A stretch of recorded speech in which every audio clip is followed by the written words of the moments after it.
Bonjour à tous, bienvenue dans ce nouveau webinaire Finance Innovation que nous avons la chance d'organiser cette fois avec Participe, webinaire qui porte sur la finance embarquée. On est très heureux d'accueillir également MoneyOne Trésor en intervenant et Chapuis Alder qui a eu la gentillesse de modérer cette table ronde à venir. Pour les gens qui ne connaissent pas Finance Innovation, s'il y en a encore quelques-uns, on est nous le leader de l'accompagnement français des fintech, insurtech et acteurs du secteur financier. Notre but est de les aider à tisser des liens avec les partenaires nationaux, internationaux et à lever des fonds publics ou privés et à accélérer leur croissance. Voilà, on a aujourd'hui un peu plus de 600 membres et on est très heureux de faire ces événements régulièrement avec tous nos membres.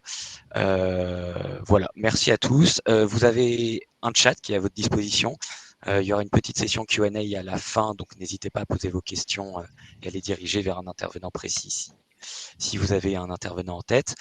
Je reste à votre disposition dans le chat s'il y a quoi que ce soit. Et Augustin, je te passe la parole. Très bien, merci Clément.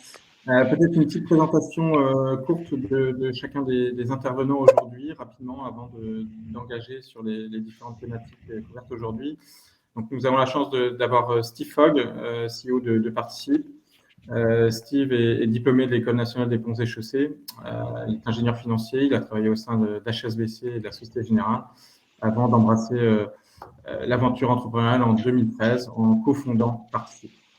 Nous avons également Antoine Ferrayan, qui est directeur de MoneyOne. Antoine est Bonjour. diplômé d'un master spécialisé en trading et asset management de l'ESSK. Il exerce à la française depuis 2013, où il a exploré tous les modes de distribution de produits d'épargne, de BITOP traditionnel au BITOP digitalisé, et dirige MoneyOne maintenant depuis 3 ans. Et enfin, Eric Lassus, qui est un serial entrepreneur. Il a débuté sa carrière dans la tech, chez IBM, puis dans la gestion de grands projets de transformation d'infrastructures bancaires chez Rokia. C'est en observant la difficulté de mettre en place une plateforme de paiement sur les aspects à la fois techniques et réglementaires qu'il a eu l'idée de cofonder Trésor aux côtés de Xavier Labouré. La fintech des fintechs est donc régulée depuis 2016 et en 2019, Trésor a été racheté par le groupe Société Générale. Voilà. Donc la manière dont ça va se dérouler, comme l'a rappelé Clément, vous avez pour les participants, vous avez un chat et un onglet questions sur la droite de votre écran. N'hésitez pas à poser des questions aux intervenants. Je les collecterai et en fin de webinaire, je les dirigerai vers les différents intervenants. Voilà, donc maintenant rentrons dans le vif du sujet. Antoine, je vous passe la parole pour peut-être une première définition de ce qu'est la finance embarquée, l'embedded finance.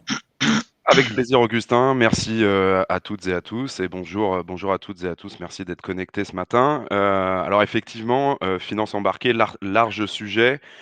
Il n'y a pas je dirais, une définition propre. Il y a énormément d'exemples qui peuvent justement illustrer ce qu'est la finance embarquée. Mais concrètement, on va dire que c'est un phénomène qui va justement permettre aux entreprises qui ne sont pas justement des entreprises financières de pouvoir proposer à leurs clients des produits ou des services qui sont eux financiers. Donc, ça va justement permettre à des entreprises dont le cœur business n'est pas justement eh bien, de proposer des services financiers, transfert d'argent, crédit ou autre, de pouvoir intégrer ce service dans justement dans leur parcours client ou dans leur logique de vente auprès de leurs clients et prospects. Donc concrètement, comment ça peut se matérialiser? Il y a plusieurs exemples. Ça peut être le paiement en plusieurs fois pour les utilisateurs de PayPal, par exemple. PayPal a lancé le 4 fois sans frais. Typiquement, eh bien, ils vont proposer le crédit intégré dans leur démarche pardon, de vente. Ça peut être l'open banking avec différentes agrégations de comptes qui peuvent être proposées par des super apps ou autres. Pour moi, un des meilleurs exemples qui peut être cité, c'est quand même Lydia qui a fait du virement un simple SMS. Donc là, vous avez typiquement un eh bien, un virement classique qui est proposé par une entreprise qui n'est pas une banque et qui vous permet d'exécuter un transfert d'argent entre deux tiers avec un simple SMS. Donc, la finance embarquée, ça va être justement la rencontre bien de la technologie et oui, de la technologie avec des entreprises non financières et qui vont justement permettre d'embarquer ce service. Une fois de plus, l'objectif de la finance embarquée, c'est d'anticiper les besoins des utilisateurs des entreprises et justement de pouvoir leur permettre d'exécuter, d'anticiper leurs besoins et de leur permettre d'exécuter cela le plus rapidement possible. On est je dirais dans un monde où il faut aujourd'hui pouvoir, exécuter, de manière la plus efficiente et la plus rapide possible. Et donc justement, l'anticipation de ces besoins à travers ces différentes techniques permet justement aux utilisateurs, de gagner encore plus en autonomie et en indépendance par rapport aux institutions financières. Donc l'enjeu pour les entreprises, il est double, hein. C'est, 1 la fidélisation de leurs clients, la capacité justement de pouvoir proposer, à ces clients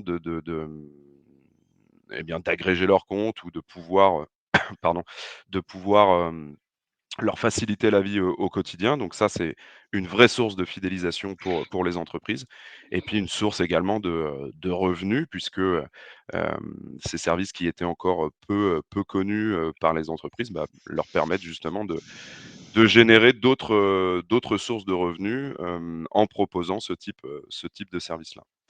Donc, voilà, je ne sais pas si j'ai été le plus, transparent possible, mais la finance embarquée, voilà, si on peut retenir une chose, c'est, tout le service que l'on va apposer, justement à un service financier à des entreprises qui ne sont pas par essence une industrie financière. Peut-être avant de passer à ce que ça veut dire concrètement avec Eric, Antoine, une Mmh. vision du régulateur, comment est régulée cette finance embarquée? Alors aujourd'hui, elle est régulée, c'est vrai que c'est un vrai enjeu parce que, en Europe, on est un petit peu en retard par rapport à ce que, à d'autres marchés comme le marché américain ou le marché asiatique. Donc effectivement, aujourd'hui, il y a on souhaite en tout cas une harmonisation au niveau de l'Europe. Justement, une harmonisation au niveau notamment du KYC, de pouvoir, harmoniser l'ensemble des datas que les entreprises vont pouvoir collecter pour derrière, le retranscrire en service, auprès des utilisateurs. Donc effectivement, s'il n'y a pas, d'harmonisation autour de cela, il va y avoir une concurrence, qui va pas être très saine entre les entreprises européennes et les entreprises, du globe. Donc c'est, il y a à la fois un challenge autour de ça, et c'est aujourd'hui c'est à l'Union européenne justement de venir, encadrer, l'ensemble des datas et de l'ensemble des services qui peuvent être proposés, via la finance embarquée. Merci beaucoup Antoine. Donc, De rien. les concepts posés, les enjeux posés, on peut quitter le volet théorique pour se diriger vers le côté pratique. Donc concrètement, comment ça marche, Eric, la finance embarquée? Alors ça, c'est une vaste question, hein. Mais essayons de décoder et repartons de ce que vient de dire Antoine pour essayer de faire un petit fil. Donc moi, je dirais qu'il y a 2 mondes, hein. Il y a le monde de celui qui propose un service. Ça peut être un site e-commerce, ça peut être une application mobile. Et puis il y a le monde de celui qui propose un moyen de paiement, par exemple une banque, une néobanque. On a parlé de PayPal, on a parlé de Lydia, etc. Donc je dirais que il y a 2 mondes un petit peu, le monde de ce que j'appelle moi le monde du cash-in, c'est-à-dire les sites e-commerce, etc., qui font de l'acquisition. Et puis il y a le monde du cash-out, les banques, etc., qui proposent des moyens de paiement à ces utilisateurs. Quel que soit le monde, on veut améliorer notre expérience utilisateur, on veut améliorer la stickiness, donc, comme l'a dit Antoine, la fidélisation, on veut travailler sur l'expérience utilisateur, la fidélisation de nos clients. On aime bien disrupter des choses, on aime bien être innovant. On est dans un monde ouvert, on cherche à faire des revues additionnelles. On est dans un contexte où finalement l'adoption de la technologie est intéressante parce que on l'a vu dans le Covid, dans la période du Covid, le contexte fait que les personnes sont de plus en plus utilisateurs, utilisatrices des nouvelles technologies. Et voilà, et donc, et on est même dans un contexte où la banque n'a pas forcément gagné ou su garder la confiance de ses clients. On est dans ce contexte-là. Donc, finalement, moi, ce que je veux, c'est augmenter mes revenus, fidéliser mes clients. Donc, comment je fais pour intégrer, faire ça? Eh bien, la finance embarquée est véritablement voilà, un bon moyen d'y arriver. Et pour intégrer de la finance dans mon user experience, il va falloir que cette finance soit disponible de manière ouverte. Alors, concrètement, comment ça marche? Eh bien, il faut que les banques, les assureurs, les prêteurs, donc les banques, mais pas que, hein, les sociétés de crédit, puissent permettre d'intégrer leurs services dans des applications ou des parcours clients existants. Parce que les clients ne veulent plus se débrancher et aller sur une banque. Ils veulent rester dans l'application ou dans le site e-commerce. Ils veulent plus être enfin, ils veulent plus de rupture de parcours client. Ils veulent rester dans les environnements qu'ils connaissent. Eh bien, pour ce faire, les banques doivent d'abord se transformer pour permettre donc l'utilisation de leurs services par l'intermédiaire d'API. Ça, c'est le premier point. Tant qu'il n'existe pas de service ouvert complètement intégré, eh bien, les banques ne joueront pas un rôle dans ce business. Donc, c'est très important. Et c'est pour ça, d'ailleurs, qu'on voit que les banques se transforment depuis quelques années. Elles ont bien compris le sujet. En tout cas, nous, on a été racheté par la Société Générale et je confirme que la Générale a engagé ces transformations il y a quelques années pour permettre donc à leurs services d'assureurs, de cartes, de paiement, de tout ce qu'on veut, d'être accessibles par des API. Alors après, il y a quand la banque a fait cette transformation et elle n'est pas finie, elle est en cours et elle coûte très cher parce que les banques étaient organisées par silos pour produire des produits pour eux-mêmes et maintenant ils sont en train de fabriquer des usines pour faire des produits pour les autres. Donc c'est une transformation colossale.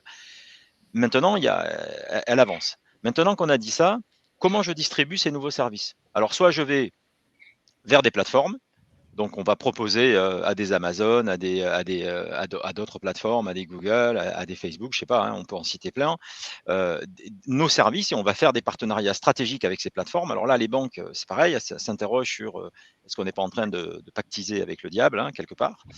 Ça, c'est un vrai sujet. Mais bon, voilà.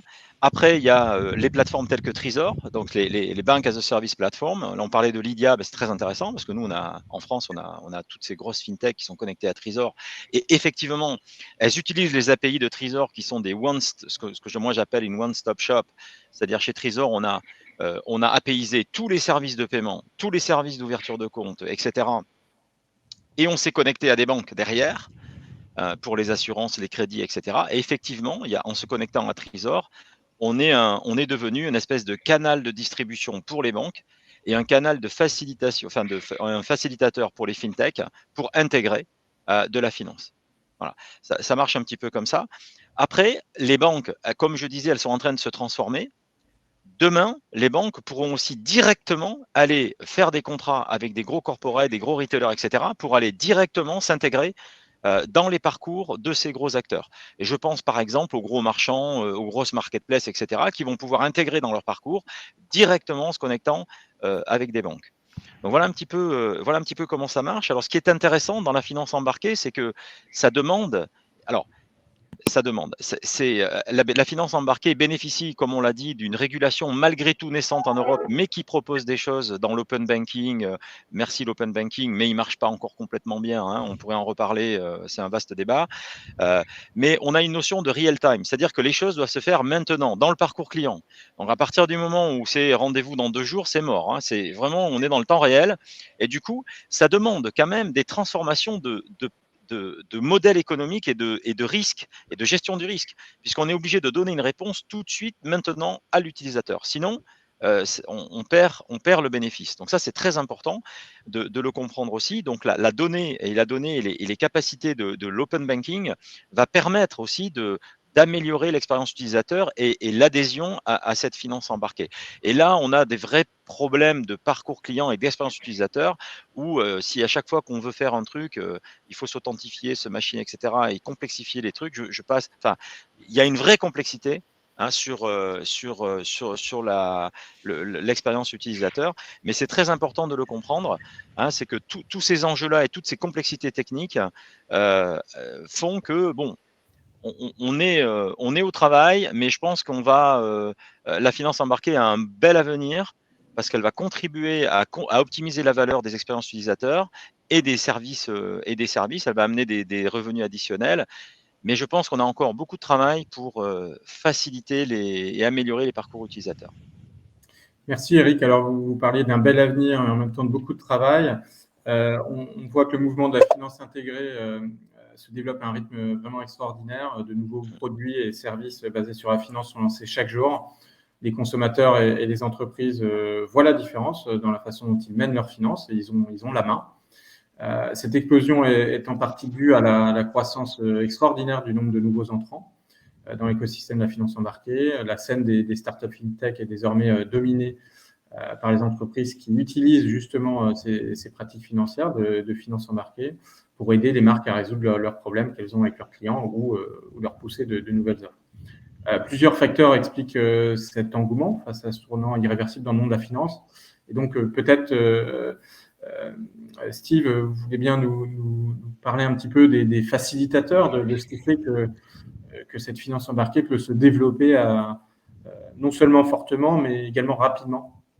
Oui, tout à fait. Bonjour à tous. Effectivement, chez Participe, nous sommes convaincus que la finance embarquée, ou en tout cas l'open finance, c'est vraiment la prochaine grosse révolution fintech, hein. En tant que pour parler un petit peu des catalyseurs, on voit 4 principaux. Bien évidemment la technologie, on en a parlé. L'évolution des usages et des modèles de distribution avec l'arrivée donc massive des acteurs non financiers, des retailers, enfin en tout cas des acteurs de l'e-commerce. Les évolutions réglementaires qui sont un petit peu, on va dire, la genèse de ce dont nous parlons aujourd'hui, et enfin le changement générationnel. Et donc, si on reprend un petit peu ces catalyseurs un par un et on essaye de développer un petit peu, le client, Eric l'a dit, hein, est aujourd'hui passif et il a des attentes d'offres de plus en plus personnalisées et également il a besoin que le service qu'on lui propose puisse être proposé au bon endroit, au bon moment et de façon quasi instantanée. Donc, finalement, c'est un client qui ne va plus aller consommer du service financier au sein des institutions financières, c'est-à-dire des banques, des assurances, mais qui va vouloir que le service financier puisse venir avec lui. Et donc, qui dit cela dit la possibilité de pouvoir transformer en fait tout point de contact du client final, toute interface web ou mobile sur laquelle ce dernier peut se trouver, en point de vente numérique de produits et services financiers. Et donc, pour y arriver, nous avons aujourd'hui des solutions, par exemple, no-code, qui sont des solutions très puissantes qui vont permettre effectivement non seulement à un personnel non qualifié de pouvoir initier ces mouvements de transition digitale, et donc ces nouveaux acteurs qui vont pouvoir embarquer des processus de souscription dans des interfaces clients existantes vont pouvoir le faire sans aucun développement informatique. Ces solutions technologiques vont pouvoir apporter également de l'agilité, permettant bien évidemment de faire du test and learn, adapter les offres en fonction des retours clients, en fonction de la donnée. Elles vont également permettre d'augmenter un petit peu on va dire, la productivité de ces acteurs parce qu'on se retrouve avec des stratégies de transition digitale, des stratégies d'intégration de services financiers qui sont gérées par des fonctions métiers et pas forcément par les départements informatiques. Sur maintenant les évolutions des usages et les évolutions des modèles de distribution, bon, on le sait tous, il y a plusieurs experts qui s'accordent à dire que la banque de demain sera plus ouverte, que la distribution sera plateformisée, et donc finalement tout acteur, financier ou non, toute entreprise se voit quasiment obligé de devoir proposer à ses clients finaux des services financiers comme étant des services intégrés au business initial. Donc, c'est le cas, par exemple, du paiement en 3 fois, comme on l'a mentionné préalablement, ou comme étant des services complémentaires permettant de rassurer le client ou alors de lui apporter, on va dire, de la valeur ajoutée additionnelle. Donc, c'est le cas, par exemple, des assurances que nous pouvons avoir qui sont intégrées dans des plateformes e-commerce. Et donc, finalement, si ces acteurs qui sont non financiers se retrouvent obligés de pouvoir d'intégrer, d'embarquer donc ces services financiers de façon complémentaire ou intégrée à leurs offres existantes, elles vont se retrouver effectivement face à 3 principaux challenges que nous avons que nous avons identifiés. Le premier, c'est bien évidemment la possibilité effectivement d'embarquer ces services dans les interfaces existantes sans les dénaturer et donc sans développement informatique. Le deuxième, c'est de réduire aussi les impacts à la fois organisationnels et techniques liés au fait de pouvoir embarquer ces services financiers dans des processus de vente qui sont déjà existants.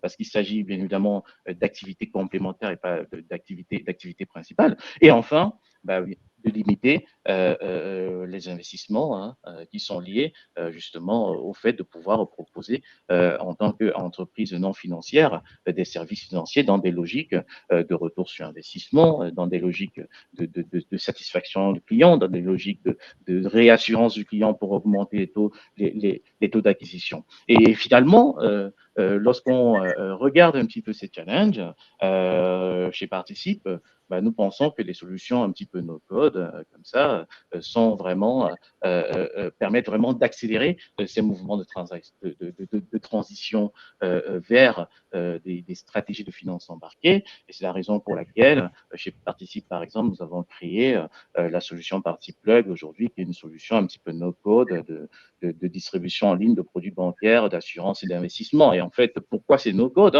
parce que, comme Eric l'a dit, premièrement, nous permettons de déporter donc ces usines de produits, en tout cas créer des répliques numériques de ces usines de produits, que ce soit pour des acteurs de la banque ou de l'assurance. On permet à ces acteurs non financiers ou financiers de pouvoir, à travers des interfaces un petit peu en ligne de façon très intuitive, designer ou configurer toutes les étapes de la souscription, que ce soit de l'agrégation de données, de la vérification de données, des algorithmes décisionnels pour des tests d'éligibilité, parce qu'on l'a dit, la donnée est vraiment essentielle vu qu'on est dans un monde d'instantanéité. Donc, on doit faire confiance à la donnée qui permet d'afficher une proposition commerciale au client et qui permet de pouvoir afficher un prix sur lequel le client va pouvoir s'engager. Et enfin, on génère des lignes de code qui encapsulent un petit peu ces unités de produits et ces processus de souscription pour pouvoir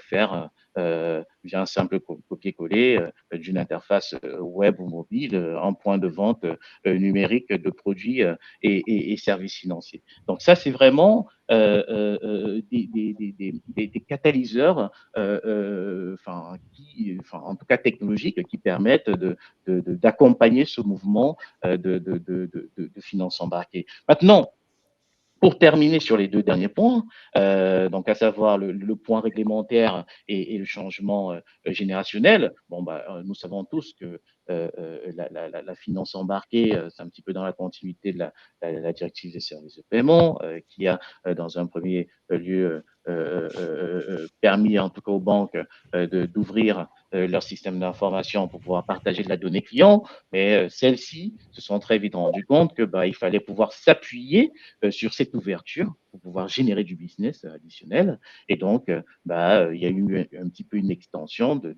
l'open banking vers de l'open finance où on va pouvoir exposer pas seulement les données clients, mais également les usines produits pour pouvoir permettre en quelque sorte à la banque de demain de devenir quasi invisible, mais presque omniprésente en étant justement embarquée dans des processus d'achat classiques comme ce que nous pouvons avoir dans l'e-commerce. On se rend bien compte que les assureurs ont un petit peu suivi cette mouvance avec ce que nous appelons aujourd'hui l'open insurance. Et enfin, pour terminer, le changement générationnel, c'est vraiment quelque chose de très important. Lorsqu'on regarde par exemple les millennials ou la génération Z, ce sont des populations qui sont très enclines à changer de fournisseur bancaire, qui sont ouvertes à pouvoir partager les données clients pour pouvoir avoir des meilleures offres, pour pouvoir bénéficier de récompenses personnalisées et à contrario du consommateur de 55 ans ou plus qui a plus besoin de conseils, de proximité et qui aura tendance à aller effectivement dans des agences bancaires physiques pour pouvoir consommer du service financier. Et donc finalement, cette ouverture cette ouverture ce changement générationnel qui permet d'ouvrir, de donner accès à la donnée, contribue à faciliter un petit peu ces mouvements de plateformisation de la distribution et donc de finances embarquées, si nous considérons que les acteurs non financiers, en tout cas, ou les acteurs de l'e-commerce, peuvent devenir à terme des vraies agences bancaires numériques déléguées. Merci beaucoup, Steve, pour ces éclairages. Maintenant, peut-être pour aller encore plus loin dans le concret, je vous propose de discuter de cas d'usage, de cas vraiment pratiques qui peuvent illustrer ce qu'est cette finance embarquée. Plusieurs thèmes, l'e-commerce, in and out avec Eric, la partie technologique avec Steve, et puis les services et de souscription d'épargne avec Antoine. Alors, Eric, pour commencer sur la partie e-commerce, est-ce que vous pouvez nous en dire plus? Alors moi, j'avais prévu de parler d'un cas d'usage chez Trésor, que peut-être d'une fintech qu'on connaît tous, qui est Swile, qui a commencé comme Lydia avec Trésor il y a quelques années et qui est devenue une belle entreprise, une belle aventure. Alors, comme je le dis souvent, chez Trésor, on est unicorn farmer. On aime bien, on élève les licornes, on les prend de toutes petites comme ça. Alors, je disais tout à l'heure, il y a le monde du cash out et le monde du cash in. Je vais essayer de faire écho à une petite question dans le chat qui parle de peut-être en toile de fond de parler un peu de régulation. Mais il faut savoir effectivement qu'à chaque fois, chaque service financier a une régulation. Et elle a une régulation en France, mais peut-être pas la même en Allemagne, peut-être pas la même en Italie, peut-être pas la même en Espagne. Donc les plateformes comme nous, qui sommes européennes et qui travaillent avec des banques. Alors on a de la chance avec SocGen, on est un peu international, donc il y a 85 pays de couverts, 160 banques, etc. Donc il y a un tissu, on va dire, il y a un network dont on bénéficie, mais pour autant, quand on crée des services à destination des clients européens, il y a un vrai casse-tête sur la façon dont je le délivre en France n'est pas la même dans la façon dont je le délivre en Allemagne, et c'est pas la même dans la façon dont je délivre en Italie, et c'est un vrai casse-tête pour le parcours que le souhaite reste à peu près identique pour pas perdre nos clients. Bon, quand on a dit ça, parlons un petit peu de cas d'usage en out, c'est-à-dire je suis une banque, une néobanque, un co-brand, je donne à mes clients un moyen de paiement. Donc Swile, par exemple, ce qui était intéressant, ils ont commencé avec une carte repas,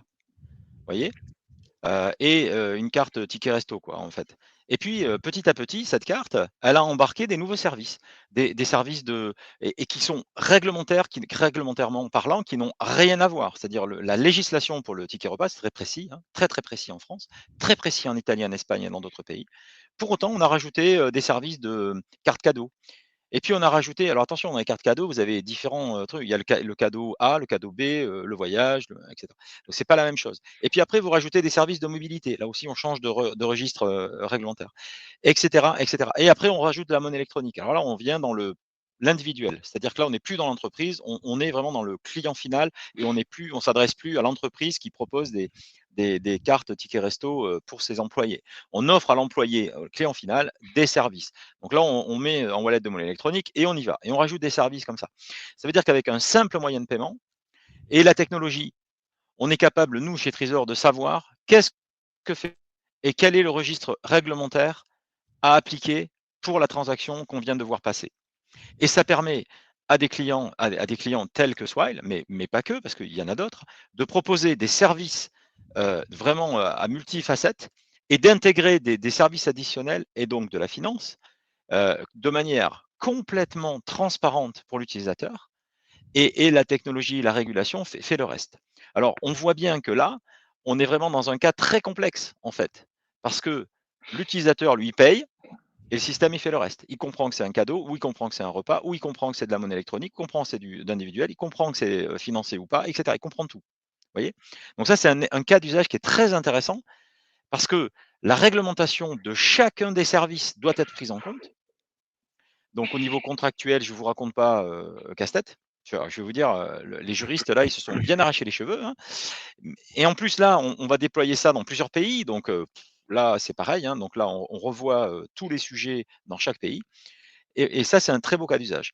Maintenant, dans l'e-commerce, c'est un peu pareil, hein. C'est-à-dire, l'idée, c'est donc de proposer aux e-commerçants ou aux marketplaces de rajouter dans leur parcours client des possibilités de finance embarquée, de faciliter la vie des acheteurs et des vendeurs.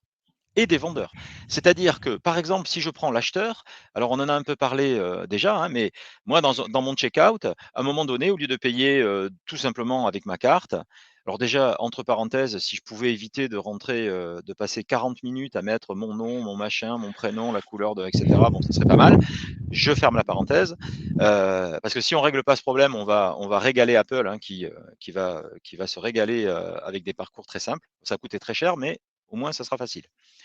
Donc du coup, on va faire ça. Après, on va pouvoir proposer à ses clients de payer en plusieurs fois, de faire un crédit, et tout ça, ça c'est en instantané. Hein, on ne va pas mettre 3 jours pour proposer ces choses-là. On va s'appuyer sur la connaissance client. Et là, on peut refaire un petit tour vis-à-vis des régulateurs. Effectivement, connaître son client, c'est un sujet. Il faut, et on l'a dit, hein, c'est pas pareil qu'en France, qu'en Allemagne, qu'en Italie, etc. Et c'est aussi un casse-tête. Et après, connaître son client, c'est pas que la partie réglementaire, c'est aussi savoir exploiter ses datas. Mais alors là aussi, hein, il y a aussi des régulations sur la donnée. Attention, c'est pas simple, mais c'est tout ça cumulé. Et ça va me permettre d'agir instantanément et de proposer à mon client un service de financier pour faciliter la vie du client et lui permettre finalement en fin de mois d'acheter un gros achat qu'il n'avait pas prévu, parce que là c'est Black Friday, hein, soyons clairs, il y a des affaires à faire, c'est maintenant, donc je peux vous dire que les tuyaux vont chauffer entre aujourd'hui et demain, hein, c'est clair. Ça c'est la partie client.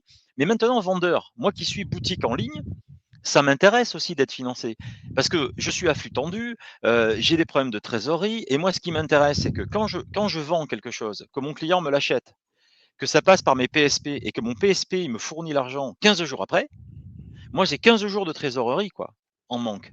Et moi ce que je veux là, c'est avoir l'argent tout de suite parce que je vais racheter tout de suite, je vais prendre des positions de stock tout de suite quoi. Et donc, si je sais m'intégrer avec un financier ou un trésor, par exemple, eh bien, je vais pouvoir lui dire, voilà mes flux, voilà mes settlements, je te garantis que l'argent va arriver là. Est-ce que tu peux me faire, tu me fais un chèque de quelques millions là pour que je puisse accélérer et avoir une rolling réserve pour accélérer mes flux. Et là aussi, il y a plein de choses à faire dans l'e-commerce sur les services que l'on fait aux vendeurs et leur faciliter la vie pour dire, moi, je suis prêt à prendre le risque. C'est là où je parlais tout à l'heure de risk management. Je prends le risque de te payer now, tout de suite, pour te permettre de faire des affaires. Et je te déstresse et je fais mon affaire d'aller recouvrir les fonds. Et là, c'est encore une autre façon d'embarquer de la finance dans le monde de l'e-commerce et de doper les ventes, surtout sur des périodes telles que l'on voit là. Mais ça, à un moment donné, c'est là où on a besoin des banques quand même, hein, parce que on peut parler de pay now, buy now, pay later, etc. Très bien.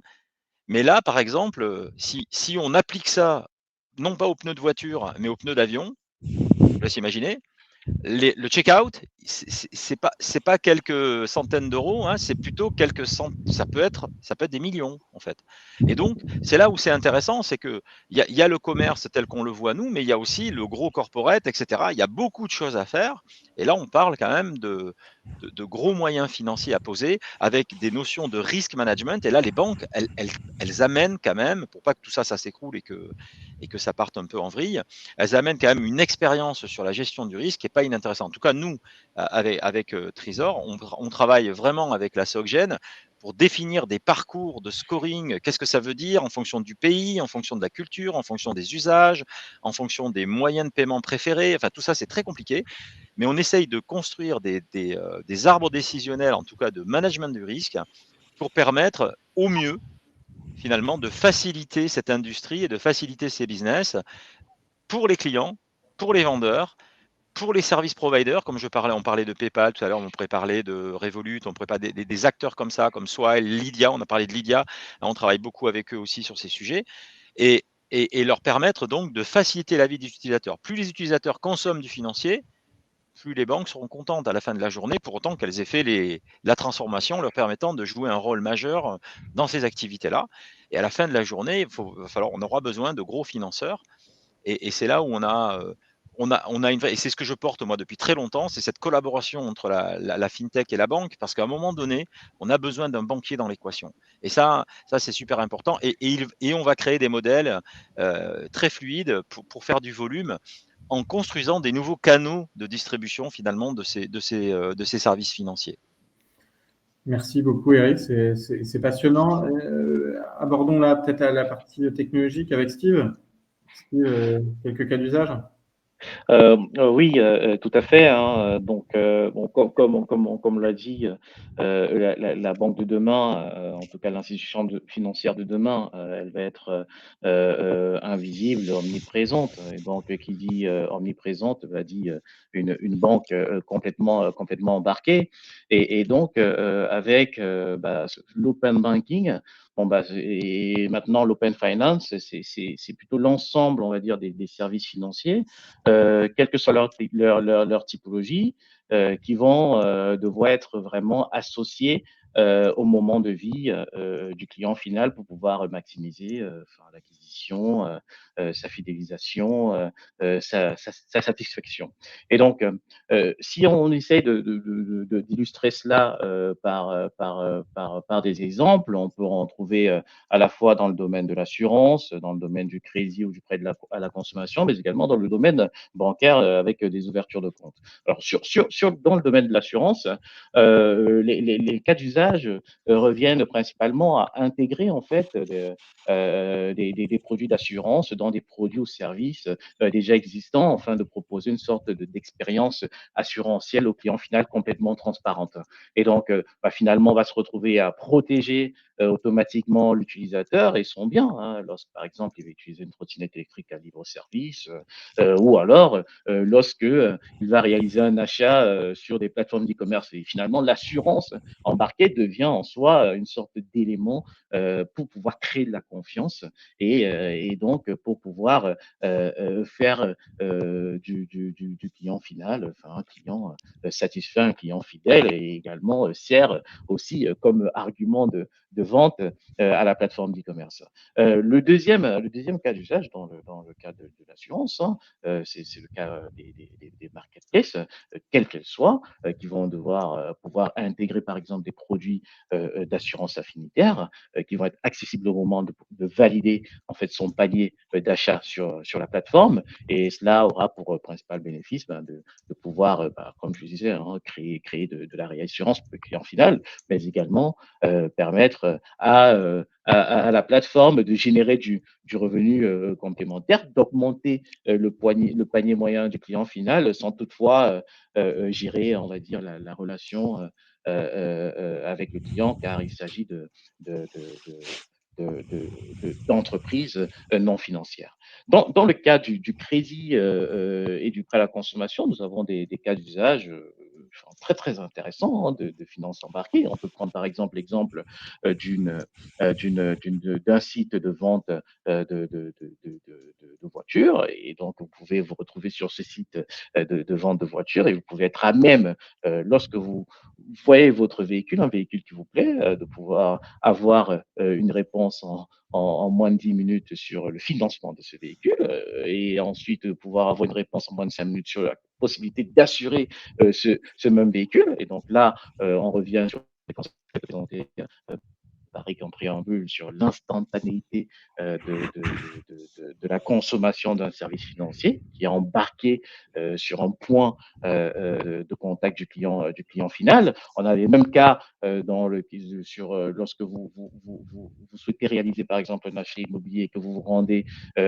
dans une agence immobilière, vous pouvez avoir en moins de 10 minutes un accord de principe sur le bien que votre bien coup de cœur qui vous permet bien évidemment de pouvoir garantir son financement et même ensuite de pouvoir avoir une assurance habitation et ainsi de suite. Donc on se rend bien compte que ces cas de finances embarquées sont des cas très intéressants lorsqu'il s'agit d'équiper, on va dire, le client final sur vraiment l'ensemble de ses moments de vie.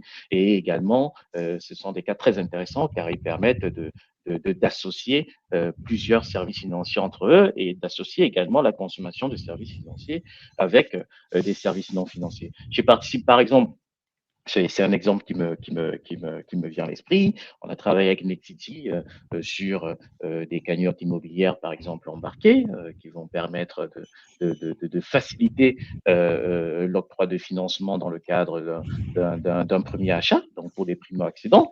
On a fait exactement la même chose avec Renault, qui aujourd'hui va embarquer en fait des processus d'achat de garantie automobile directement dans les espaces clients de propriétaires de véhicules de Renault et de Dacia, mais aussi dans les espaces, on va dire, vendeurs au sein de concessions automobiles Renault. Donc, on se rend bien compte qu'en fait, le concept de finance embarquée, c'est pas uniquement un concept qui peut être digital, hein, mais on peut également avoir des cas de finance embarquée dans des agences, qui ne sont pas des agences bancaires, hein, mais dans des points de rencontre physiques avec le client final. Et enfin, sur les ouvertures de comptes, ben, on a des exemples, je pense avec lesquels vous êtes tous familiers, hein, c'est le cas des agrégateurs. Et donc, ces agrégateurs vont pouvoir analyser vos flux bancaires et en fonction de vos flux bancaires, ils vont pouvoir vous proposer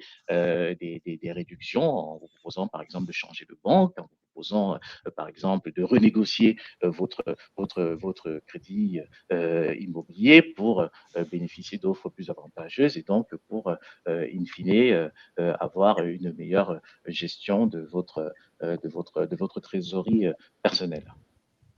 Merci beaucoup, Steve. Très intéressant.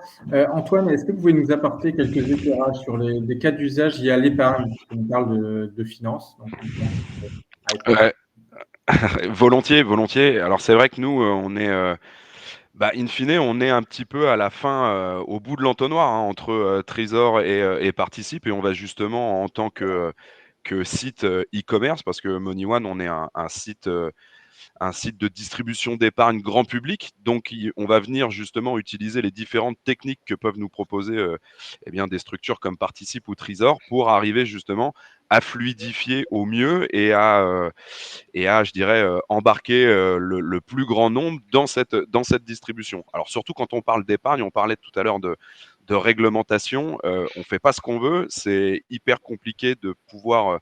Il y a des enjeux. Je lisais également dans le chat comment faire pour simplifier ce KYC. Alors moi, c'est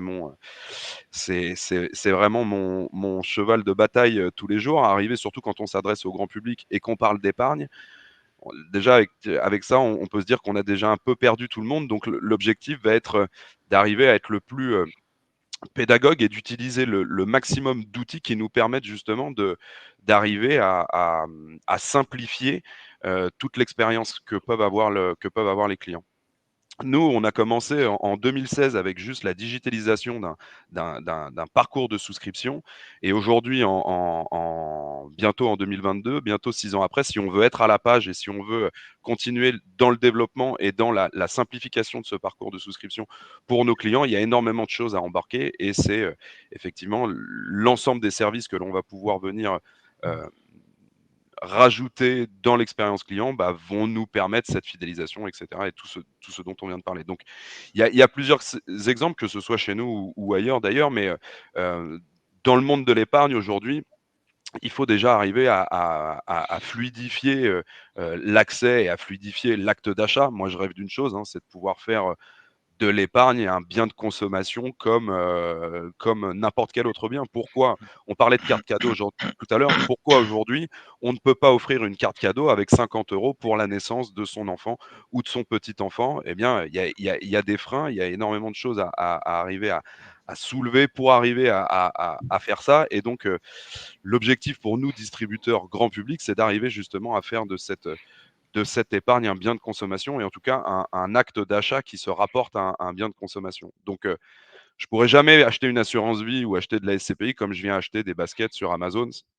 En tout cas aujourd'hui, c'est pas possible. Mais l'objectif pour nous est d'arriver à simplifier dans le parcours et d'arriver à venir proposer des services au moment du parcours, en arrivant, je dirais, à scorer le client et à traiter la data pour voir si les services que l'on va pouvoir proposer vont venir l'aider dans l'acquisition. Donc, on parlait tout à l'heure de l'achat à crédit. Typiquement, il y a des produits financiers qui peuvent s'acheter à crédit. Et donc, arriver à venir plugger le crédit directement dans le parcours de souscription avec un scoring qui soit immédiat, une réponse dans les 48 heures pour savoir si on est finançable ou pas, c'est un des exemples de ce que l'on peut faire dans l'épargne.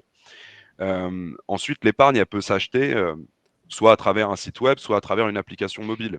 Parce que les options que je vais pouvoir proposer dans une application mobile vont être différentes de ce que je peux être capable de faire sur un site internet. Parce que, une fois de plus, ce que l'on veut apporter à l'utilisateur, c'est une réactivité de tous les instants. Donc, nous, on a un souhait demain, c'est d'arriver à le faire comme sur une plateforme de trading à travers l'assurance vie. Monsieur le client, vous êtes à X% de plus-value. Qu'est-ce que vous voulez faire? Et de pouvoir l'exécuter en 3 clics sur son smartphone. Venir arbitrer, venir renforcer son épargne ou venir empocher ses gains pour les sécuriser. C'est un autre exemple de service que l'on peut venir présenter dans l'épargne. Et un dernier, moi, qui me tient à cœur à travers surtout quand on parle de grand public comme à travers des boîtes comme, je ne sais pas si vous connaissez, Ismo, Yield, qui sont des entreprises qui permettent de venir justement épargner au moment où on fait l'acte d'achat. Ça, on parlait tout à l'heure de création, d'anticiper les besoins des utilisateurs. Aujourd'hui, l'épargne, ça reste un mot hyper flou pour énormément de monde, et pourtant, le grand public va être très très vite confronté au monde de l'épargne, parce que je ne vais pas rentrer dans l'économie et des débats politiques, mais si on prend le débat sur les retraites, par exemple, bon nombre vont être obligés de venir épargner pour compenser leur retraite à venir et les besoins futurs. Ça, effectivement, il y a un rôle d'éducation, et ça, c'est notre job en tant que distributeur d'épargne, d'arriver justement à éduquer autour de cela. Et si on n'arrive pas à faire prendre conscience, et on parlait de besoin tout à l'heure, si on n'arrive pas à faire prendre conscience de la nécessité de le faire, il faut qu'il y ait des structures et des services qui permettent à l'utilisateur de le faire de manière la plus simple possible. Et ces boîtes-là, aujourd'hui, permettent, à travers une dépense qui est faite par la carte bleue, donc soit une carte bleue physique, soit à travers votre téléphone, avec toutes les cartes que vous pouvez embarquer également sur votre téléphone, ou des cartes tickets restaurant, et de venir arrondir à l'euro près pour pouvoir mettre cette somme de côté, et derrière, à la fin du mois, de choisir soit de l'empocher, soit de l'épargner. Typiquement, moi, ça, c'est quelque chose qui me plaît dans la façon d'aborder l'épargne et dans la façon de faire émerger le besoin, d'y apporter la solution la plus facile possible, c'est-à-dire indolore pour le client, hein, quand on peut se dire l'épargne, ça m'ennuie parce que moi, je préfère aller au resto avec mes potes plutôt que de mettre 50 € sur un livret ou 50 € sur un produit et qui vont venir me restreindre par rapport à mon reste à vivre. Typiquement, à travers ce type de solutions-là, que peuvent être l'arrondi autour de la dépense de la carte, et derrière de venir mettre de côté ce qu'on a fait, ce qu'on a mis de côté sur des dépenses quotidiennes, permettent justement de venir, une fois de plus, anticiper un besoin et y répondre de la manière la plus simple possible. Augustin, j'aurais voulu rajouter un petit truc parce que c'est intéressant, parce que tu vois, nous on bosse avec Birdie Cent et Yield chez Trésor depuis assez longtemps, et effectivement, et je dirais j'aimerais rajouter parce que là on parle d'anticiper, d'épargner, etc. Ouais. Il y a même des trucs, il y a une étape que je vois arriver, c'est ce que j'appelle moi le côté contextuel. Je vais donner un exemple pour illustrer ça. Je fais de la finance embarquée, tu achètes un billet d'avion, tu pars en Australie, très bien. Et moi, je m'aperçois, mais tu ne le sais pas encore, hein, parce que je suis connecté sur toutes les airlines, je m'aperçois que le vol, il est cancellé ou il a un problème.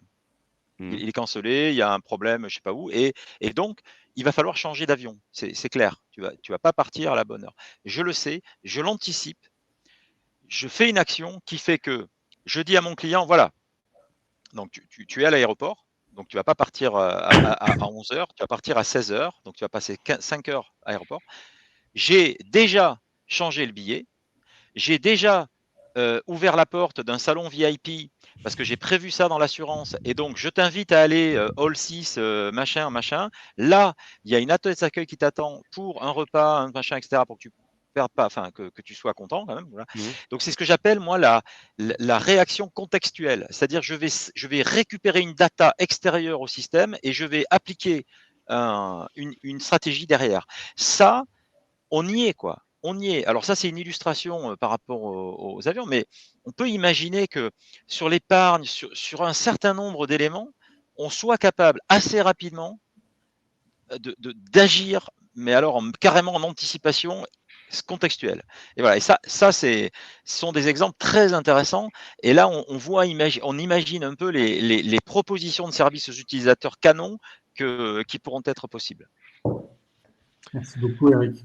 Peut-être avant de passer aux différentes questions, et on en a de très intéressantes, un dernier point peut-être en 1 minute, Antoine, sur les Ouais. bloqueurs, parce qu'on a parlé des facilitateurs, mais il y a peut-être des bloqueurs au développement de cette finance embarquée. Évidemment, alors nous, en tant que distributeur d'épargne, effectivement, un des bloqueurs, c'est la réglementation qui n'est pas aujourd'hui au niveau de ce que sont capables de proposer des entreprises comme Trésor ou Participe, puisque elles nous contraignent, entre guillemets, dans en plus sur l'épargne, l'entrée en relation à distance. Alors là, c'est 3 mots qui font très peur à toutes les autorités de contrôle. Donc, c'est un des bloqueurs pour nous, ça va être justement cette réglementation. Je disais tout à l'heure, faire de l'épargne d'un bien de consommation, on n'y est pas.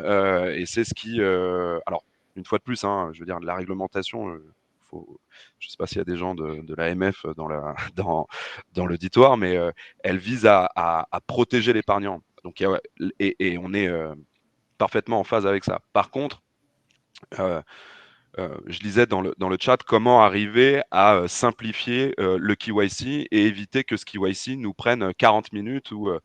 Alors nous, on a déjà réussi à le réduire à 20, mais c'est assez compliqué d'aller en deçà parce qu'il y a énormément de choses à connaître sur l'utilisateur, sur d'où proviennent les fonds, qui je suis, est-ce que je suis une personne politiquement exposée, est-ce que je suis une personne liée à une entreprise publique d'État qui m'exposerait également. Donc il y a énormément de choses qui doivent être repensées.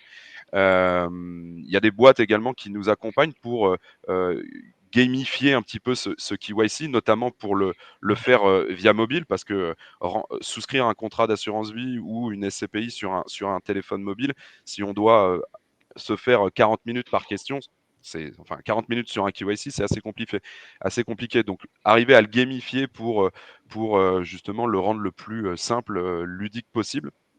Ça, ce sont des choses qui doivent être intégrées. Et on voit qu'aujourd'hui, l'AMF, j'en parlais tout à l'heure, commence tout juste à aborder le sujet. Et on est en 2022 bientôt. Et on a des entreprises qui arrivent, notamment de l'autre côté de l'Atlantique, avec des solutions qui sont déjà totalement intégrées et qui peuvent faire très très mal à des distributeurs et même aux banques lorsqu'elles vont arriver en France. Hein. Amazon, par exemple, je les prends souvent pour exemple, hein, mais ils ont tellement agrégé de data et tellement d'utilisateurs que demain, s'ils se mettent sur des sujets d'épargne ou autres, ils peuvent permettre l'exécution de manière très simple, très rapide et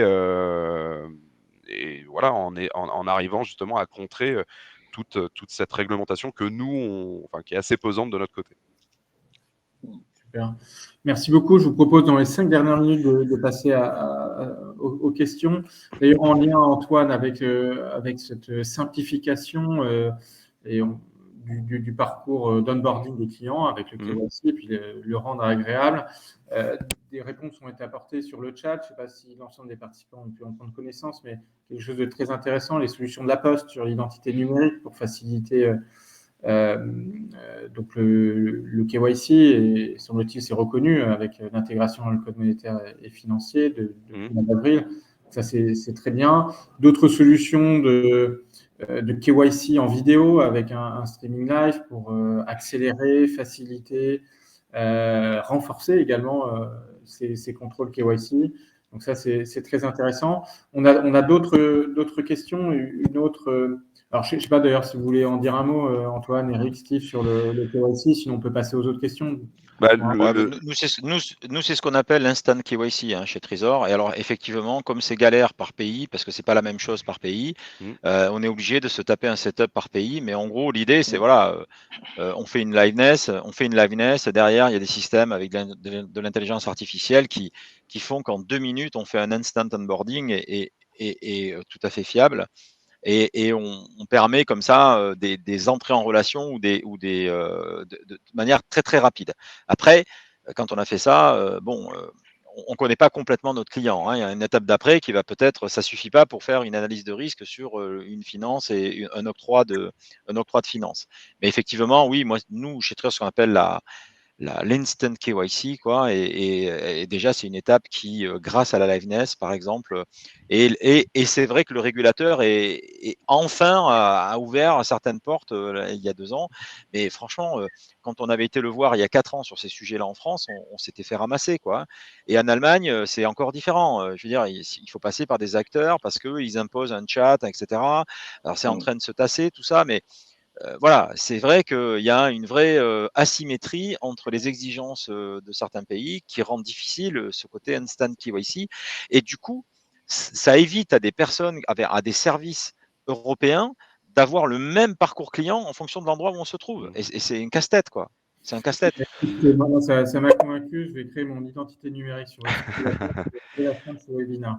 Mais en dehors de l'identité numérique, il y a également l'uniformisation justement de ces KYC. À partir du moment où toutes les entreprises, quelles qu'elles soient, uniformisent ce KYC, pour nous utilisateurs, si on avait une carte, la carte vitale je dirais, du e-utilisateur, du e-commerçant, qui permettent justement en un claquement de doigts de venir intégrer l'ensemble des champs et de permettre justement au commercialisateur d'identifier son client et de pouvoir le scorer de manière automatique, ça permettrait à tout le monde d'aller beaucoup plus vite et beaucoup plus loin dans la distribution des produits. Peut-être de se concentrer sur les points les plus critiques du KYC, passer plus de temps là où... Oui, parce que l'identification, elle va vite. Hein. Identifier quelqu'un et signer un document électroniquement, c'est pas ce qui prend le plus de temps dans le KYC. Ce qui va prendre le plus de temps, c'est toutes les questions qu'on va vous poser. Alors, si je suis capable de venir plugger de manière instantanée l'ensemble des réponses, parce que j'y ai déjà répondu une fois chez un de mes confrères, eh bien, dans ce cas-là, terminé, ça va hyper vite. Et en plus, dans l'épargne, nous, on a le KYC, plus le bulletin de souscription des assureurs ou des sociétés de gestion. Les assureurs n'utilisent pas tous les mêmes bulletins de souscription. Donc, même si j'ai un KYC uniformisé, derrière, il faudra que la data puisse être recroisée avec d'autres bulletins de souscription, etc. etc. Donc, il faut tendre vers l'uniformisation pour justement arriver à ce que l'achat se fasse encore plus facilement que ce qu'il ne se fait aujourd'hui. Merci Antoine. Il y avait une autre question qui était posée. Ne pensez-vous pas que la finance embarquée ou open banking vient démultiplier le nombre des acteurs et de fractionner ou atomiser le marché, ce qui revient au final à faciliter l'irruption des GAFAM? Ouais, j'ai un peu répondu, moi, déjà, live. Moi, je pense que le marché se fractionne. Hein. Avant, il y avait la banque pour tout le monde. Maintenant, il y a la banque des jeunes, la banque des adultes, la banque des sportifs, la banque de tout ce qu'on veut. Enfin bref, voilà. Donc le marché se fractionne, c'est un fait. Pourquoi? Parce que l'expérience utilisateur n'est pas la même. On ne s'adresse pas aux mêmes personnes, etc. Et on souhaite vraiment apporter une réponse personnalisée aux utilisateurs, au client final. Donc du coup, ça, c'est un fait. Donc moi, je pense que, au contraire, la finance embarquée, l'open banking, tout ça permet de construire des écosystèmes très puissants avec un ensemble d'acteurs et de construire des vrais services très puissants et justement en évitant de centraliser tout ça sur un GAFAM. Vous voyez, donc on est capable de répondre. Pour autant, je pense que les GAFAM font partie du système. Hein, je crois que globalement, on ne va pas se mentir. Et donc, il y a aussi une opportunité de se servir de ces plateformes pour distribuer de la finance embarquée. Et distribuer de la finance embarquée à la plateforme elle-même, mais aussi aux acteurs de la plateforme. Si je prends Amazon, par exemple, je suis vendeur sur Amazon, je peux utiliser le service d'Amazon pour vendre mes produits, mais je peux aussi, moi, en tant que vendeur, bénéficier de ma banque pour aussi proposer des services à côté d'Amazon sur mon business. Donc, en fait, je pense que dans l'écosystème, on ne peut pas nier la présence des GAFAM, et je pense que, enfin, en tout cas, moi, personnellement, je les vois plus comme une opportunité aussi de délivrer des services. Pour autant, je pense qu'on est capable, avec ces ouvertures, ces technologies, de permettre à des personnes qui n'ont pas les moyens, parce que en fait, c'est ça le point. Hein, c'est moi, je suis un acteur, j'ai pas les moyens d'avoir une licence bancaire, j'ai pas les moyens d'avoir mon setup technique pour faire de la finance embarquée comme j'aurais voulu. Eh bien, justement, l'open banking et les acteurs qu'il y a autour de ce panel aujourd'hui, mais on pourrait citer plein de boîtes qui jouent un rôle dans ce business, eh bien, sont ont autant de solutions pour moi qui n'ai pas les moyens d'intégrer les mêmes services qu'un Amazon. Si je caricature un peu. Donc finalement, c'est une belle réponse quand même pour se défendre. Mais pour autant, il ne faut pas ignorer, c'est des opportunités aussi, les GAFAM. Oui. Très bien, merci beaucoup. On en arrive à la fin de ce webinaire. Merci à tous pour ces éclairages vraiment très, très, très intéressants, passionnants même. On espère tous que le marché va continuer de se développer et qu'il sera de plus en plus intégré. Ça va le faire, ouais. Merci beaucoup, merci à tous. Merci. Pour rappel, merci. l'ensemble de ce webinaire sera disponible sur la chaîne YouTube de Finance Innovation ainsi que sur le site. Voilà, merci à tous, bonne journée. Merci Augustin, merci à tous. Merci beaucoup. À Au très revoir. bientôt. Au revoir.